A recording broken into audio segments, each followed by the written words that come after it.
somebody new, the first question you need to ask them, what's your relationship with your father and mother? And if they say to you, I hate my father and my mother I haven't spoken to for 20 years, run for the hills. Why? Because that creates a discordance in the epigenetic transfer of energy through the family system, and that entanglement will lead to all sorts of problems in later life. So the first thing I ask people to do, once I've taken a history, is realign and reconnect with your ancestors and with your immediate parents if there is a disconnect. Try and establish a flow of love through your family system and do your best to realign yourself. How are you going to be accessible to your full life force when you said no to yourself through what you've inherited from your parent? So the first healing impulse is to say yes to your parents, no matter what they've done or not done to you. Bert Hellinger was very clear on this when people used to, I watched him do this, when people used to come to him and they would say that they had an issue with, my mother didn't love me, my mother never took me to my baseball game. He would say, unless you can say yes to your mother and yes to your father, no matter what they did, you don't have accessibility to your life force to live your life in the way you wish to. So you need to find a way to say yes to your parents. You got life from them, that was enough. Everything else after that was a bonus.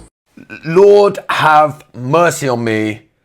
I just want to start grilling him. I mean, the first line, let's start with the first line. Run to the hills. Yeah, run away from the victim. Surely, if somebody tells you that they've been abused by their parent, you should be saying, run from the fucking parent, not run from the abused. That makes no sense. It's victim blaming. It's fucking enablist at best. But listen, I like to try and give people the benefit of the doubt.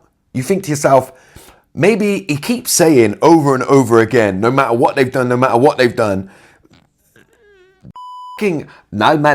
that he keeps saying, maybe he's just talking about dysfunctional families, maybe he's talking about where there's no abuse, and he's talking about the breakdown of relationships, and maybe like if pushed and you said to him, yeah, but what if they were abusive? Then he would say, well, that's different or something like that. But then you go in the comments and there's one woman that literally says, how do you expect me to tell my son to have a relationship with his dad when he literally beat me to within an inch of my life in front of him nearly every day until I fled the relationship? And instead of your man going, fucking hell, I mean, that's abusive, like do whatever you need to do to keep yourself safe, he goes on about, well, you need to read this book and read another book, and you know, you need to be on a deeper level of consciousness to truly understand what level you need to get to. And this is the problem. This is what makes my fucking blood boil, because he's talking shit, and then instead of being like, oh yeah, fuck man, abusive people exist and they're not just nice to their kids, he doubles down. And lastly, fuck your life force. This whole, oh, you can't connect to your life force, and if you're not, fuck your life force.